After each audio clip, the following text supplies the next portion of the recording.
Le capitaine Jake Morrison se tenait dans le désert de Nevada, observant la descente du vaisseau extraterrestre. L'immense engin, sombre et métallique, était orné de symboles étranges qui agressaient la vue. 3 mois se sont écoulés depuis que l'humanité a appris qu'elle n'était pas seule dans l'univers. Aujourd'hui, les extraterrestres arrivent sur Terre. Ils se nomment les Vorak, déclara la docteure Lisa Blake, ajustant sa tablette. Elle était la scientifique principale pour le premier contact. Les plus grands guerriers de la galaxie, selon la Fédération. Le commandant Ryan Hall vérifia une dernière fois son arme. Des guerriers venus pour une rencontre pacifique. Cela me rend nerveux. « Calme-toi, Ryan », dit l'ambassadrice Kate Sullivan. « Ils pensent que nous avons besoin de protection, comme des enfants incapables de s'occuper d'eux-mêmes. » Le vaisseau se posa, soulevant des nuages de sable. Jake plissa les yeux contre le vent. Le désert était brûlant, plus de 38 degrés Celsius. Une température idéale pour un jour de juillet au Nevada. La rampe s'ouvrit avec un sifflement de vapeur. Le premier extraterrestre à sortir était imposant. 7 mètres de haut, avec des écailles vertes et des yeux jaunes. Des muscles se sculptaient sous une armure capable, semblait-il, d'arrêter une obus de char. Derrière lui, d'autres extraterrestres tous armés observaient les alentours, l'air de s'attendre à des problèmes. « Je suis le grand commandant Zdar de l'Empire Vorak », déclara le premier extraterrestre par le biais d'un traducteur. Sa voix était rauque et profonde.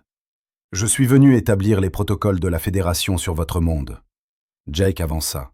« Bienvenue sur Terre, je suis le capitaine Morrison.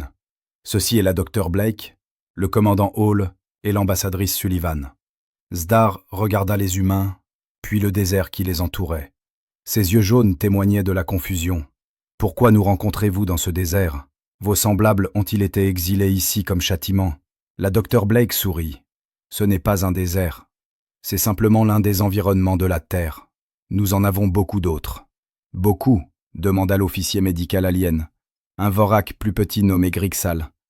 Vous vivez dans plusieurs environnements ? » « Bien sûr, » répondit Jake. « Les gens vivent partout sur Terre. Dans les déserts, les montagnes, les forêts, les îles. Et même dans les régions froides, près des pôles. » Les extraterrestres se regardèrent. Gris sortit un appareil de scan et le dirigea vers les humains. L'appareil émit des bips et clignota. « Commandant, » dit-il d'une voix calme, « leur biologie montre une adaptation à des conditions extrêmes. » Zdar l'ignora. « Nous devons discuter du statut de protection de votre planète. La Fédération nous a chargés de veiller sur votre espèce jusqu'à ce que vous soyez prêts à rejoindre la Société Galactique. » L'ambassadrice Sullivan conservait son sourire, mais Jake voyait l'agacement dans ses yeux. « Nous apprécions la préoccupation de la Fédération, mais nous nous débrouillons depuis longtemps. »« Bien sûr, » dit Zdar, d'un ton qui indiquait qu'il ne le croyait pas. « Toutes les espèces primitives pensent être capables. C'est pourquoi la protection est nécessaire. » La docteure Blake consulte les informations sur sa tablette. « Voulez-vous en savoir plus sur les conditions terrestres ? Notre gravité est de 9,8 mètres par seconde au carré. La pression atmosphérique est de 101,3 kPa. L'oxygène représente 21% de notre air. Le scanner de Grixal émit des bips plus rapides. « Commandant, » murmura-t-il, « ces conditions seraient fatales pour la plupart des espèces de la Fédération. » « Quel est votre intervalle de température ?» demanda Cess, essayant d'adopter un ton décontracté. « Eh bien, » dit Jake, « actuellement, il fait environ 43 degrés Celsius. En hiver, il descend jusqu'à moins 40 degrés Celsius dans certaines régions. Les humains vivent dans les deux. » L'appareil de l'officier médical Vorak émettait désormais des bips continuellement. « Commandant, je recommande que nous menions nos affaires depuis l'orbite. »« Absurdité, » dit Zdar.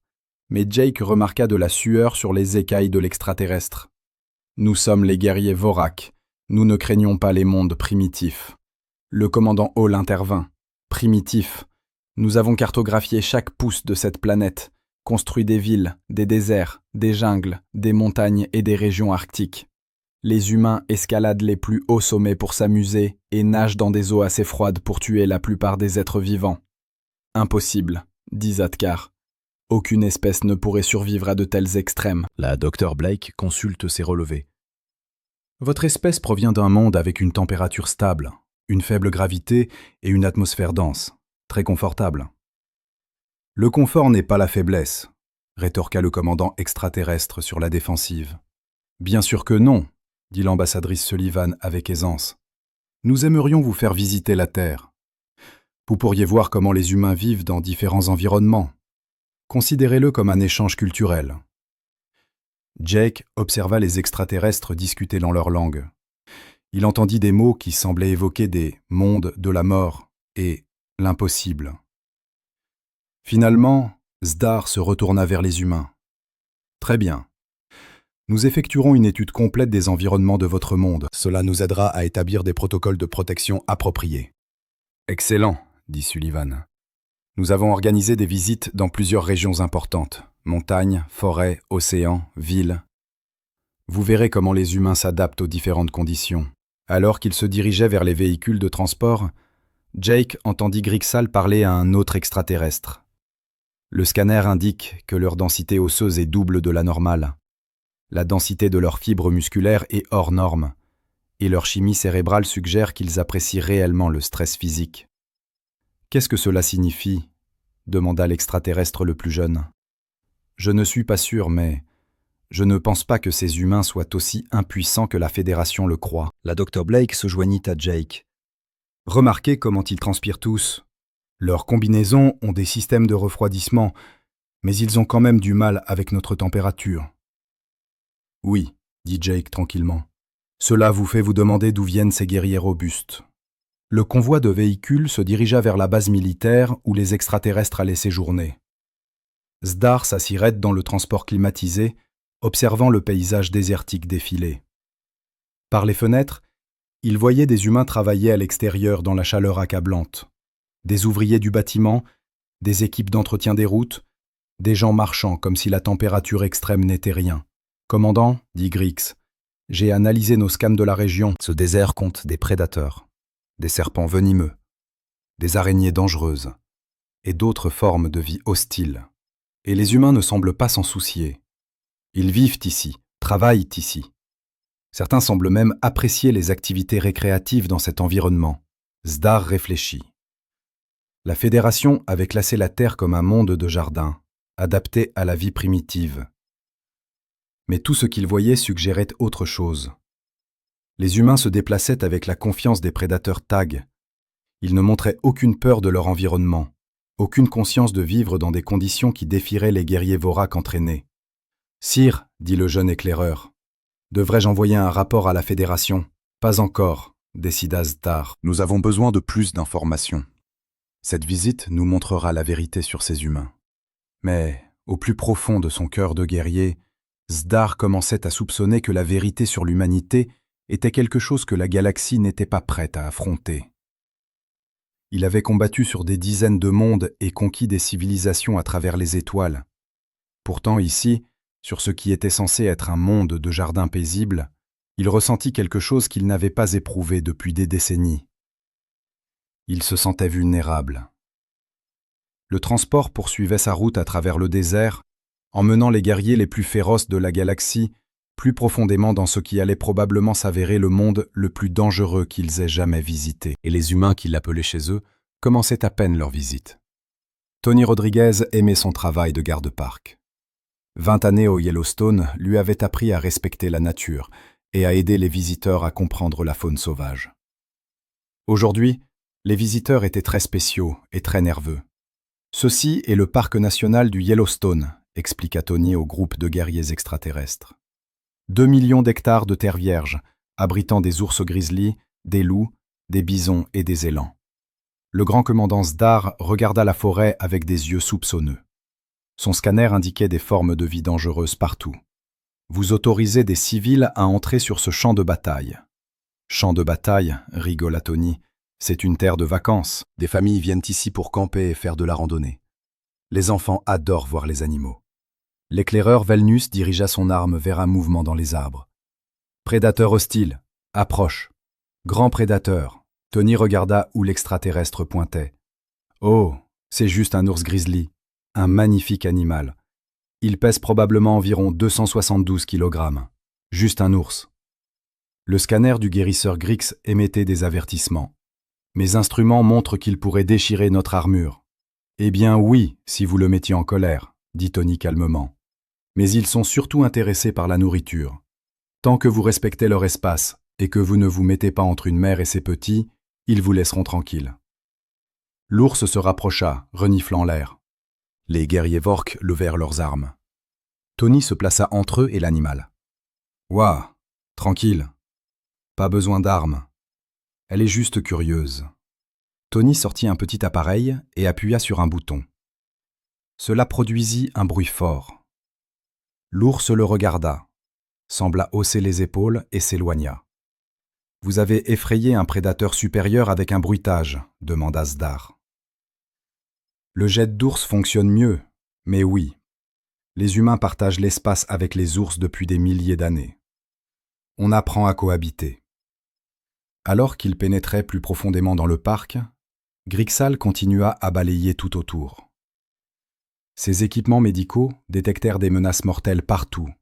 Plantes venimeuses, serpents venimeux, insectes porteurs de maladies et prédateurs capables de tuer un guerrier Vorkak. « Comment vos semblables survivent-ils ici » demanda-t-il à Tony. « Survivre ? Nous prospérons ici. Regardez autour de vous, des gens sont partout. » C'était vrai.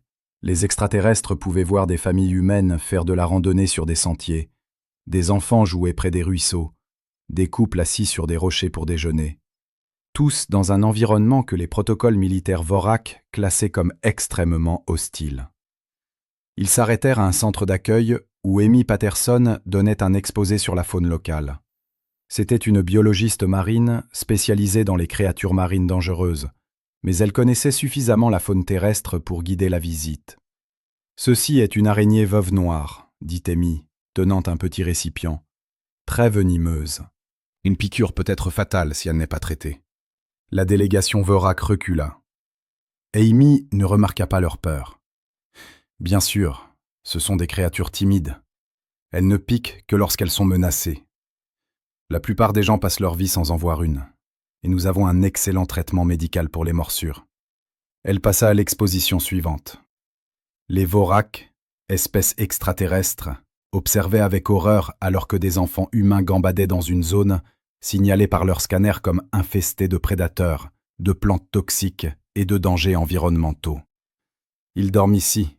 interrogea Grix stupéfait. « En plein air, sans protection ?» poursuivit-il. « Ils ont des tentes » répondit Tony. « Et des contenants pour nourriture à l'épreuve des ours, ce qui est de la sécurité de base pour le camping. » Un petit enfant approcha Tony. « Monsieur Tony, nous avons vu une meute de loups tout à l'heure, c'était super. »« C'est formidable, Emma. As-tu gardé la distance comme nous l'avions convenu ?»« Oui, papa a utilisé ses jumelles pour observer leur chasse aux élans. » L'enfant retourna à sa famille. Les extraterrestres contemplaient l'enfant qui voyait les prédateurs chasser, le considérant comme un spectacle. « Les enfants aiment la nature, » dit Tony. « Les loups sont des prédateurs exceptionnels, fascinants à observer de loin. » Le lendemain, le déplacement s'orienta vers Hawaï. Amy Patterson les attendait à l'aéroport, prête à leur dévoiler la vie océanique. Le temps était parfait, avec d'énormes vagues qui se brisaient sur la plage. L'océan Pacifique entoure ces îles, expliqua Amy. Il abrite des grands requins blancs, des requins tigres, des serpents de mer de type pieuvre portugaise et bien d'autres créatures marines. Elle montra des personnes dans l'eau. Ce sont des surfeurs. Ils prennent des vagues. Les Vorak regardèrent leur scanner. L'océan montrait d'immenses prédateurs traversant les flots, des créatures toxiques capables de tuer d'un simple contact, le courant suffisamment puissant pour écraser leur armure. « Les humains sont dans l'eau, » murmura Velna. « Volontairement. Oui, le surf est énorme ici. Des gens du monde entier viennent gravir les vagues hawaïennes. Ils observèrent un jeune homme s'éloigner sur une planche à voile vers des vagues que les scanners extraterrestres considéraient comme extrêmement dangereuses. Il captura une vague et la parcourut vers le rivage, à des vitesses qui auraient dû se révéler fatales. « A-t-il un équipement de protection » demanda Grix. « Juste une combinaison néoprène pour se protéger du froid. » Eh bien, c'est Hawaï, donc il n'en a probablement même pas besoin. Un autre surfeur disparut sous des tonnes d'eau. Les extraterrestres se tendent, s'attendant à assister à une mort. En une fraction de seconde, L'homme remonta à la surface, riant, et retourna à sa planche. « Il a survécu ?» dit Zdar, incrédule. Bien sûr, les surfeurs savent comment gérer les chutes. C'est partie intégrante du sport. Amy les conduisit à l'aquarium où elle travaillait avec des animaux marins. Elle manipulait tranquillement des créatures qui déclenchaient des alertes sur les scanners des voraques. Des pieuvres capables d'injecter un venin mortel, des poissons aux dents acérées, des créatures marines recouvertes d'épines toxiques. « C'est une pieuvre à anneaux bleus, dit-elle, laissant l'animal ramper sur sa main gantée. L'une des créatures les plus venimeuses de la Terre. Magnifique, n'est-ce pas? Les extraterrestres restèrent sans voix. Ils contemplaient une femme manipuler froidement une créature capable de décimer toute leur délégation en quelques minutes. Ce soir-là, assis sur le balcon d'un hôtel, ils observaient le coucher de soleil. Des familles continuaient à jouer sur la plage en contrebas. Les enfants construisaient des châteaux de sable, pendant que leurs parents nageaient dans des eaux abritant des prédateurs. « Je dois contacter la Fédération », dit Zdar à son équipe. « Que leur diras-tu » demanda Felnus. « Je ne sais pas encore. Mais je commence à penser que les renseignements de la Fédération sur ce monde sont très erronés. » Grixal étudiait ses données médicales. « Commandant, j'ai analysé la biologie humaine comparée aux espèces de la Fédération. Leur densité osseuse, leur masse musculaire, leur temps de réaction, leur taux de guérison, tout est au-delà des paramètres normaux. Qu'est-ce que cela suggère? Ou bien les humains sont des super soldats génétiquement améliorés, ou bien ils ont évolué dans un environnement tellement périlleux que la simple survie les a transformés en quelque chose d'inédit. » Zdar regarda la plage, où un enfant humain poursuivait les vagues, riant au moment où l'eau essayait de l'attraper. L'enfant ne manifestait aucune crainte face au vaste océan qui risquait de l'engloutir en quelques secondes. « Ces humains, dit-il lentement. Ils n'agissent pas comme des animaux proies. Ils n'agissent même pas comme des prédateurs typiques. Alors, que sont-ils ? Demanda Wellness. Zdar garda le silence un long moment. Enfin, il prononça les mots qui allaient tout changer. Je pense qu'ils pourraient être quelque chose que la galaxie n'a jamais vu auparavant, des survivants d'élite d'un monde qui forge des guerriers à partir des enfants. Le lendemain matin, ils demanderaient des renforts immédiats et une équipe d'évaluation militaire complète. Car le commandant Zdar commençait à soupçonner que l'humanité n'était pas une espèce qui avait besoin de protection. Elle pourrait être l'espèce la plus dangereuse de la galaxie. Et elle ne le savait même pas. Le maître de guerre Chronis était le meilleur guerrier que l'Empire Vorak ait jamais produit. Il avait conquis 12 mondes et n'avait jamais connu la défaite. Quand le haut commandant Zdar demanda sa présence sur Terre, Chronis supposait qu'il s'agissait d'une simple évaluation des humains primitifs. Il se trompait. L'évaluation initiale de la Fédération était incomplète, expliqua Zdar, tandis qu'il se tenait dans les montagnes du Colorado. Ces humains ne sont pas ce qu'ils semblent être. Le colonel Danny Wright dirigeait la délégation humaine. À côté de lui se tenait le maître-sergent Carol Brooks, une femme dont les cicatrices racontaient des histoires de nombreuses batailles. Les humains semblaient décontractés, mais Chronis remarqua qu'ils se déplaçaient avec la grâce fluide des combattants expérimentés. « Maître de guerre Chronis, dit le colonel Wright, bienvenue sur Terre. Nous comprenons que vous souhaitiez tester nos capacités. La Fédération exige une évaluation précise de toutes les espèces membres, répliqua Chronis. Protocole d'évaluation militaire standard. Le maître-sergent Brooks sourit. Aucun problème. Qu'est-ce que vous aviez à l'esprit? Exercice de survie, environnement montagneux, conditions hivernales. La durée standard est de 72 heures. Les humains se regardèrent. C'est tout, demanda Brooks. Nous nous attendions à quelque chose de plus stimulant. Chronis se sentit offensé. Ces créatures douces pensaient qu'un test de survie militaire standard était facile. Peut-être que vous ne comprenez pas. Cela mettra vos limites à l'épreuve. Bien sûr, dit le colonel Wright. Où voulez-vous le faire? Chronis désigna le sommet au-dessus d'eux. La neige recouvrait le flanc de la montagne, même s'il faisait été aux altitudes plus basses. Ces capteurs révélaient des conditions dangereuses. Air raréfié, température glaciale, terrain instable. Là, dit-il, si votre espèce est vraiment capable, vous survivrez. Ben Carter se manifesta. Il était civil, pas un soldat. « Je peux participer à ce test. »« Vous n'êtes pas militaire, » observa Cronis. « Non, je suis guide de montagne. J'ai escaladé ces sommets pendant 15 ans. C'est mon terrain de jeu. » Le maître de guerre fut intrigué. Pourquoi un non-guerrier se porterait-il volontaire pour un test militaire? Ce n'est pas une récréation, c'est une évaluation de survie. Je sais, dit Ben avec gaieté, ça a l'air amusant. La docteure Nina Foster était présente en tant que soutien médical. Elle resterait au camp de base avec le guérisseur Grixal. Le test commença à l'aube. Les guerriers Vorak portaient des combinaisons environnementales de pointe, avec chauffage intégré, recyclage de l'oxygène et surveillance médicale. Les humains portaient des vêtements d'hiver de base et des sacs simples. En 1 heure, Cronis réalisa qu'il y avait quelque chose de très étrange. Les humains gravissaient la montagne comme s'ils y appartenaient. Ils découvraient des chemins à travers des terrains dangereux que ces guerriers ne pouvaient pas discerner. Ils se déplaçaient rapidement et efficacement, alors que les Vorak luttaient contre la raréfaction de l'air et le mal des montagnes. Le guérisseur Grixal rapporta par radio. 3 de nos guerriers présentent des symptômes. Le maître-sergent Brooks l'entendit. Oui, l'air est vraiment rare par ici. Vous voulez faire une pause? Laissez vos corps s'adapter. Nous sommes des guerriers Vorax, dit Cronis entre les dents. Nous n'avons pas besoin de pause. D'accord, dit Brooks. Mais si vous commencez à avoir des vertiges ou des nausées, dites-le. Le mal d'altitude peut être sérieux. Ben Carter dansait presque sur la montagne. Il indiquait des formations rocheuses intéressantes, identifiait des traces d'animaux dans la neige et semblait se divertir pleinement. « Comment est-il si rapide ?» demanda le scout Wellness, respirant avec difficulté grâce à son système d'oxygène. « Ben fait ça depuis qu'il est enfant », expliqua le colonel Wright. « Ces montagnes sont comme un terrain de jeu pour lui. » L'après-midi, le temps changea pour le pire. Le vent se leva. La neige commença à tomber, et la visibilité diminua presque à rien. Les guerriers Vorax activèrent leurs balises d'urgence, se préparant à être évacués. « Il y a une tempête. On devrait trouver un abri et attendre qu'elle passe. Notre équipement indique que ce système météorologique est mortel, dit Cronis. « Oui, c'est une bonne tempête, dit Ben.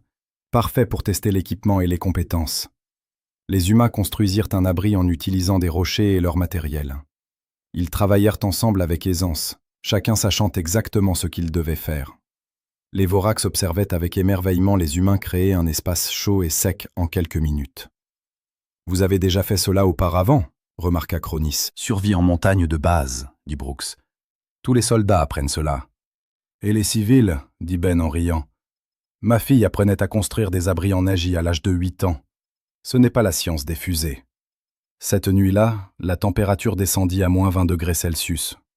Les humains étaient assis autour d'un petit feu, racontant des histoires et riant. Les Vorak se blottissaient dans leurs combinaisons chauffées, observant leurs indicateurs d'énergie diminuer. « Votre équipement va tomber en panne dans ces conditions, » avertit Cronis. « Probablement, » acquiesça Wright. « C'est pourquoi nous ne dépendons pas de l'équipement.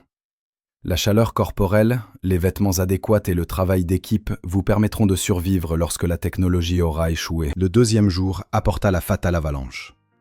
Un panache de neige et de rochers se détacha de la montagne, rugissant comme la foudre. Des tonnes de débris s'abattirent sur le campement des Voraces. La terreur paralysa les Voraces, mais les humains réagirent instantanément. « Avalanche !» hurla Brooks. « Au sol, tout le monde !» Les humains s'allongèrent à plat ventre, protégeant leur tête. Ils savaient exactement ce qu'il fallait faire. La neige les recouvrit, mais leur campement avait été judicieusement choisi. La plupart des débris les contournèrent. Lorsque la neige se calma, 2 guerriers voraces étaient enfouis sous la masse. Condis activa son balise de détresse pour demander un sauvetage orbital. Mais les humains étaient déjà en action.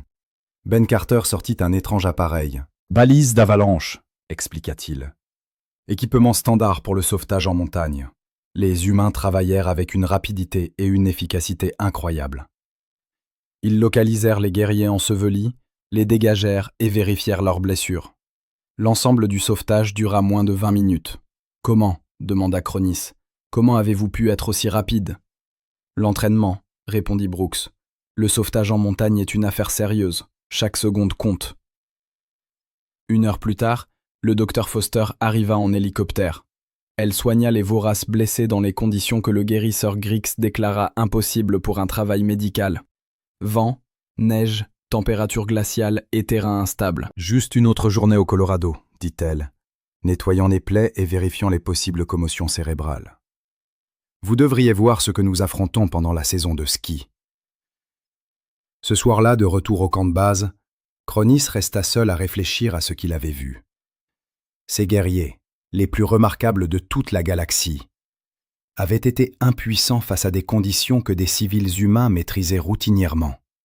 « Maître de guerre, dit Velmus doucement, j'ai étudié l'histoire militaire humaine, et il livre des guerres dans des environnements qui tueraient nos guerriers avant même le début du combat.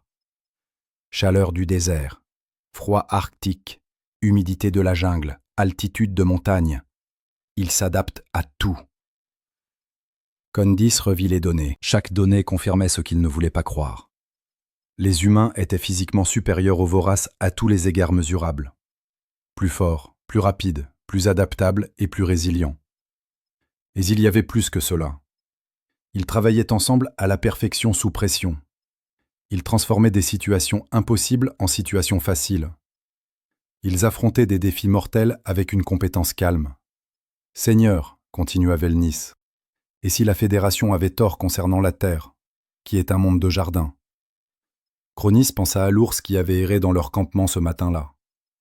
Les humains avaient à peine levé les yeux de leur petit déjeuner.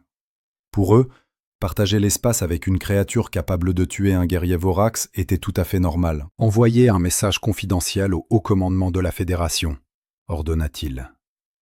Que doit-il dire ? Cronis choisit ses mots avec soin. Recommandation de reclasser immédiatement le monde d'origine des humains. Les protocoles d'évaluation des menaces actuelles sont inadéquats. Niveau de menace. Le maître de guerre observa le colonel Wright et son équipe emballer leurs équipements.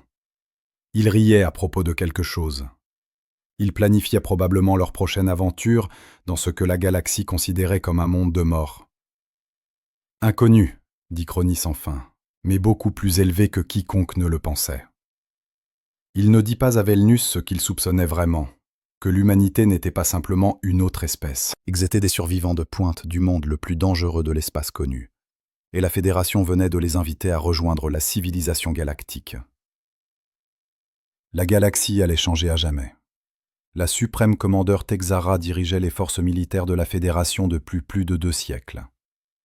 Elle avait vu des espèces monter et tomber, conquis des mondes innombrables et affronté tous les défis que la galaxie pouvait offrir. Elle ne croyait pas au rapport du maître de guerre Cronus sur la Terre. « Impossible », déclara-t-elle au haut commandement de la Fédération. « Les rapports sont cohérents », dit le conseiller principal Zelaner. « Peut-être devrions-nous enquêter personnellement. Je vais mener une analyse planétaire complète, décida Texara. Cette exagération prend fin maintenant. Elle arriva sur Terre avec l'équipe d'évaluation la plus avancée de la Fédération. Des scientifiques, des analystes militaires et des spécialistes médicaux équipés de la technologie la plus aboutie disponible. Ils prouveraient que les humains n'étaient qu'une autre espèce primitive qui avait besoin de conseils. L'amiral de flotte Sarah Mitchell les retrouva sur le site d'atterrissage. « Suprême commandeur, bienvenue sur Terre. Je crains que vous soyez arrivé à un moment chargé. » « Chargé ?» demanda Texara. « Catastrophe naturelle. Un tremblement de terre a frappé la Californie ce matin. Un ouragan touche terre en Floride. Des incendies dévastent l'Australie. Une semaine typique, en fait. » Texara était confuse. « Vous n'évacuez pas pendant les catastrophes planétaires. » L'amiral Mitchell parut perplexe. « Évacuer. Ceci est notre planète. Nous gérons les problèmes. Nous ne les fuyons pas. » La suprême commandeur regarda les nouvelles, diffusant les informations sur les désastres. Ses capteurs militaires classaient chaque événement comme une menace d'extinction. Mais au lieu de s'enfuir, les humains se précipitaient vers les zones dangereuses. « Ils se dirigent vers les catastrophes », observa son officier tactique. « Opération de secours », expliqua l'amiral Mitchell. « Les gens ont besoin d'aide. Nous la leur apportons. » Le chef ingénieur, Rick Anderson, coordonnait la réponse aux catastrophes depuis un centre de commandement mobile. Il circulait entre plusieurs zones de crise. dirigeant les ressources et le personnel avec une efficacité calme. Magnitude 6,2, rapporta-t-il à son équipe. Bâtiments effondrés dans le centre-ville de Los Angeles. Les équipes de recherche et de sauvetage sont en déploiement. Les postes médicaux seront opérationnels d'ici 30 minutes. Texara observa à travers les capteurs de son vaisseau alors que des milliers d'humains se précipitaient vers des zones que son ordinateur classait comme inhabitables. Il travaillait dans des conditions qui tueraient la plupart des espèces de la Fédération en quelques minutes. « Comment survivent-ils à ça ?» demanda-t-elle.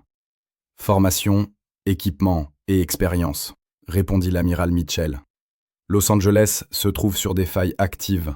Les tremblements de terre font partie de la vie ici. Nous y sommes préparés. » Le capitaine Pete Johnson effectuait des missions de sauvetage traversant l'ouragan. Son engin évoluait dans des vents que les engins atmosphériques de la Fédération ne pouvaient pas supporter.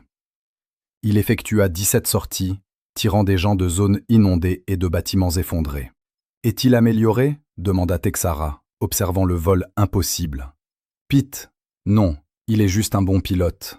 Il effectue des missions de sauvetage depuis 20 ans. Il a grandi dans une région soumise à des tornades, donc le mauvais temps ne le dérange pas beaucoup. » Le docteur Maria Santos effectuait des interventions chirurgicales dans un hôpital de campagne installé dans la zone sinistrée. Les répliques continuaient de secouer le sol toutes les quelques minutes. Le matériel médical grinçait. Les lumières se balançaient, mais elles n'avaient jamais cessé de travailler. 43 chirurgies en 18 heures, rapporta-t-elle à son équipe médicale. 2 autres patients arrivent. Préparez-vous. L'officier médical de Texara était horrifié. Elle opérait tandis que le sol se déplaçait dans des conditions instables, avec des débris qui tombaient autour d'elle. Le docteur Santos est l'une de nos meilleurs chirurgiens traumatologues, dit fièrement l'amiral Mitchell. Elle a travaillé dans des zones de guerre, des zones sinistrées et des situations d'urgence partout dans le monde. Il faut plus qu'un tremblement de terre pour la ralentir. La lieutenant Grace Turner dirigeait les équipes de lutte contre les matières dangereuses dans des zones toxiques créées par des déversements chimiques liés au tremblement de terre. Elle portait un équipement de protection de base et travaillait dans des environnements que les capteurs de la Fédération classaient comme mortels immédiatement. « Fuite d'acide contenu », rapporta-t-elle calmement. « Déplacement vers le prochain site. Devrait être terminé d'ici demain. » Demain. L'expert environnemental de Texara lisait des chiffres impossibles. Ces niveaux de toxines tueraient nos équipes en quelques heures. Grace s'occupe des matières dangereuses depuis qu'elle a terminé ses études, expliqua l'amiral Mitchell. Fuite chimique, fuite de radiation, contamination biologique. Elle a vu tout ça. L'ouragan a apporté ses propres horreurs. La montée des eaux a inondé les villes côtières. Les vents ont déchiré les bâtiments et la pluie tombait en trombe, rendant la visibilité nulle. Les équipes de sauvetage de la garde côtière ont travaillé dans ces conditions. Catégorie 4, ouragan, nota l'amiral Mitchell en vérifiant les rapports. Pourrait être pire. Pire, Texara ne pouvait pas croire ce qu'elle voyait. Vos gens travaillent dans ces conditions de manière routinière. Le temps est imprévisible, les gens sont pris au piège, et nous les récupérons. Pendant ce temps en Australie, les pompiers ont combattu des incendies de forêt sur des millions d'hectares. Ils travaillaient à des températures supérieures à 120 degrés Celsius, respirant de la fumée qui aurait étouffé la plupart des espèces de la Fédération, entourés de flammes qui ont transformé le paysage en enfer. Juste une autre saison des incendies, a déclaré un pompier par radio. On pourrait utiliser un peu de pluie, mais on va les maîtriser. Texara a consulté les données sur l'histoire environnementale de la Terre. Ce qu'elle a trouvé a tout changé. Cette planète subit régulièrement des événements catastrophiques, a-t-elle déclaré à son équipe d'analyse.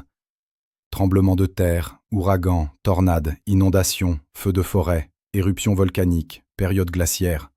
Toute la surface est instable. Oui, madame, et les humains ont construit des civilisations dans toutes ces zones à risque. Ils vivent là où se produisent les catastrophes. Les humains semblent préférer les endroits dangereux, les grandes villes construites sur des failles, dans des zones d'ouragans, près de volcans actifs. Ils les appellent des endroits magnifiques avec du caractère. Le chef ingénieur Anderson a rejoint leur réunion via un lien vidéo. Il coordonnait les efforts de secours pour les 3 catastrophes simultanément. « Suprême commandeur », a-t-il dit, « l'amiral Mitchell me dit que vous étudiez notre gestion des catastrophes. J'essaie de comprendre comment votre espèce survit dans ces conditions. Ricari. Nous ne survivons pas seulement, nous prospérons. La Terre essaie constamment de nous tuer. Alors nous sommes devenus de bons survivants. Cela nous rend forts, créatifs et coopératifs. Vous considérez les catastrophes planétaires comme normales? Bien sûr, les tremblements de terre ont façonné nos montagnes, les ouragans apportent la pluie à nos fermes, les volcans créent des sols fertiles, les feux de forêt éliminent les vieilles forêts pour créer de nouvelles forêts. Tout fait partie du cycle. Texara l'a regardé. Vous considérez la mort et la destruction comme bénéfiques. Nous voyons le défi et l'opportunité. Chaque catastrophe nous apprend quelque chose. Cela rend la prochaine fois plus facile. Cette nuit-là, Texara a examiné toutes les données. La Terre n'était pas un monde de jardin. C'était la planète la plus dangereuse de l'espace de la Fédération. Géologie instable, climat violent, environnement toxique, faune mortelle et événements catastrophiques se produisant régulièrement. Les humains n'habitaient pas simplement cette planète, ils y prospéraient. Ils avaient transformé un monde condamné en une civilisation florissante, devenant ce que la galaxie n'avait jamais vu auparavant. Transmettez une transmission d'urgence au Conseil de la Fédération, ordonna-t-elle. Contenu, madame. Texara choisit ses mots avec soin. Le message qu'elle envoyait allait changer l'histoire galactique. Erreur de classification des espèces. Les humains ne sont pas une civilisation protégée. Ce sont des survivants d'élite d'un monde de la classe 12, un monde voué à la mort. Recommandez la mise en œuvre immédiate du protocole 7. Le protocole 7, demanda son officier de communication. Madame, il est réservé aux espèces qui présentent des menaces existentielles pour la sécurité de la Fédération. Exactement, dit Texara, observant les humains accomplir des miracles dans des conditions qui détruiraient des armées. Je ne pense pas qu'ils soient dangereux parce qu'ils veulent blesser qui que ce soit. Ils sont dangereux parce qu'ils sont incroyablement capables, au point de rendre tous les autres impuissants. Elle regarda les données une fois de plus. Chaque humain vivant était un miracle ambulant d'adaptation et de survie. Ils affrontaient des obstacles insurmontables avec une compétence imperturbable et refusaient d'accepter la défaite. La galaxie est sur le point de découvrir ce qui se passe lorsqu'on évolue sur un monde qui ne cesse jamais d'essayer de vous tuer, dit-elle doucement. Qu'arrive-t-il? Tehara observa le docteur Santos effectuer une autre intervention chirurgicale, tandis que le sol tremblait autour d'elle. On devient invincible. Le Conseil de la Fédération n'avait jamais affronté une crise pareille. Pour la première fois dans l'histoire galactique, il fallait reclassifier une espèce, passant de protégée à menace potentielle. La session d'urgence a réuni des représentants de toute la galaxie connue. La proposition qui nous est soumise, annoncèrent les conseillers principaux, et la mise en quarantaine immédiate du système âme en attendant une évaluation plus approfondie. Seconde, dit le représentant de Catrion. Ces humains sont manifestement trop dangereux pour les protocoles de contact standards. Motion rejetée, dit fermement Zélanor. Nous n'emprisonnerons pas une espèce pour sa compétence. Au lieu de cela, nous invitons les représentants humains à s'adresser directement au Conseil. La salle du Conseil tomba dans le silence. Aucune espèce d'un monde mort n'avait jamais été autorisée dans la capitale de la Fédération. L'idée même était considérée comme impossible. Le président Kevin Moore conduisait la délégation humaine. L'amiral Lisa Thompson marchait à ses côtés, son uniforme impeccable et professionnel. Le docteur Andrew Phillips portait des tablettes de données contenant la réponse officielle de l'humanité aux préoccupations de la Fédération. L'immense salle accueillait des représentants de centaines de mondes Yuat. La plupart n'avaient jamais vu d'humains auparavant. Ils regardaient nerveusement la petite délégation se diriger vers la tribune. « Honorable conseiller », débuta le président Moore. « Nous ne venons pas comme des conquérants ou des menaces, mais comme des voisins, souhaitant instaurer des relations pacifiques. Votre monde a été reclassifié comme un monde de la mort de classe 12, dit le représentant altarien. Nos scientifiques le déclarent inhabitable, intervint le docteur Philippe. Avec tout respect, Votre système de classification semble avoir des lacunes. Vous évaluez les mondes en fonction de leur danger pour votre espèce. Mais vous n'avez jamais envisagé le type d'espèce qui pourrait évoluer sur ces mondes dangereux. Il activa un affichage holographique présentant l'environnement de la Terre. Notre planète subit régulièrement des événements catastrophiques. Tremblements de terre, ouragans, éruptions volcaniques, ères glaciaires, impacts de météorites. La plupart des espèces considéreraient cela comme un enfer. Pourtant vous y prospérez, observa le délégué centurien. Nous ne nous contentons pas de prospérer, dit l'amiral Thompson, nous excellons. La Terre nous a appris qu'il n'y a pas de conditions impossibles. Il n'y a que des problèmes qui attendent des solutions. Le représentant Vorax se leva. Votre espèce démontre des capacités qui dépassent nos meilleurs guerriers. Parce que vos meilleurs guerriers n'ont jamais eu à survivre à l'enfance sur Terre, répondit le docteur Philippe. Chaque humain vivant a affronté des défis qui mettraient à l'épreuve vos unités d'élite. Le conseiller principal Zélanor se pencha en avant. Que proposez-vous, président ? Moore sourit. Un partenariat. Vous avez la connaissance, la technologie et des mondes pacifiques. Nous avons l'expérience de la survie dans des situations impossibles. Ensemble, nous pourrions accomplir des choses extraordinaires. Exemple, demanda le représentant andromédien. L'amiral Thompson activa un autre affichage. Il y a 3 mois, la colonie Kepler a subi une défaillance totale du système. Vos vaisseaux de secours n'ont pas pu les atteindre à temps. Des volontaires humains sont intervenus avec du matériel de base et ont sauvé tout le monde. Le conseil murmura. L'incident de Kepler avait été classé comme insoluble selon les normes de la Fédération. Le lieutenant-commandant Jack Roberts a dirigé cette mission, reprit-elle. 26 ans, tout juste sorti de l'académie. Il l'a appelée une bonne formation. Le docteur Philippe ajouta d'autres données. Les chirurgiens traumatologiques humains sauvent couramment des patients dans des conditions que vos protocoles médicaux classent comme impossibles.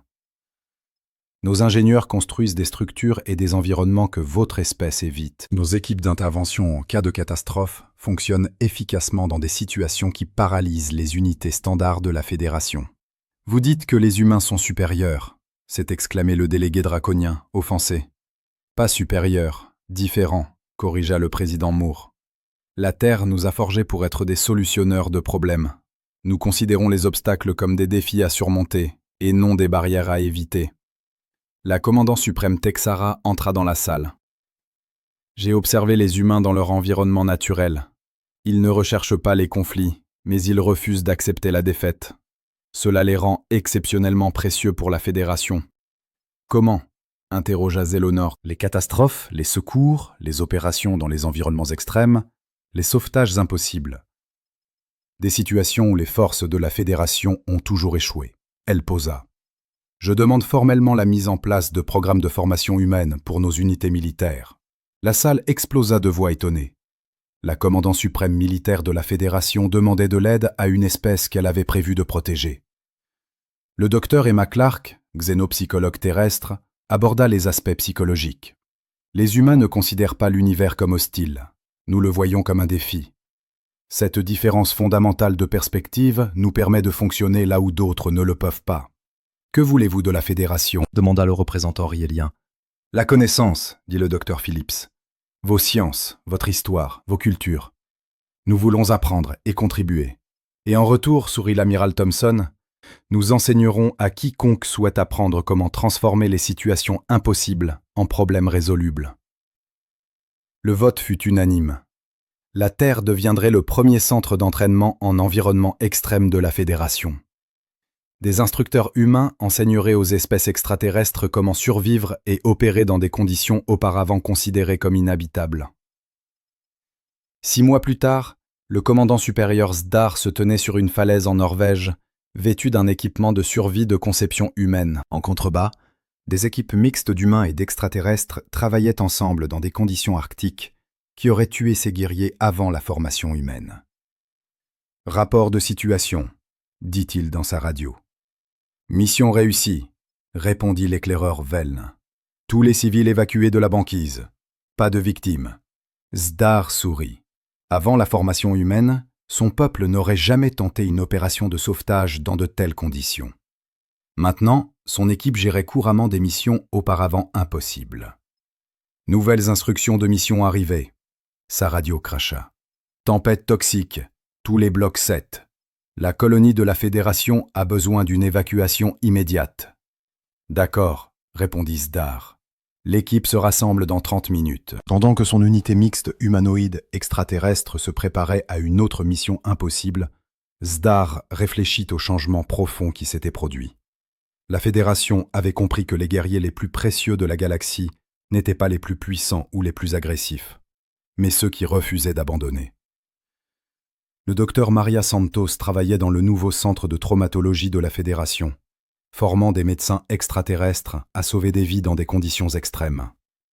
Ses élèves venaient de dizaines de mondes, désireux d'apprendre les techniques humaines. « La douleur est une information », leur disait-elle. « La peur est une donnée. Ni l'une ni l'autre ne doivent vous empêcher de faire votre travail. » Le capitaine Pete Johnson dirigeait l'école de vol de la Fédération pour les conditions météorologiques extrêmes. Des pilotes qui avaient autrefois évité les tempêtes effectuaient maintenant des missions de sauvetage dans des conditions qui auraient cloué au sol des flottes entières. La galaxie changeait. Des expressions comme « impossible » et « insoluble » disparaissaient du vocabulaire de la Fédération. Les instructeurs humains transformaient les unités militaires extraterrestres en forces d'élite capables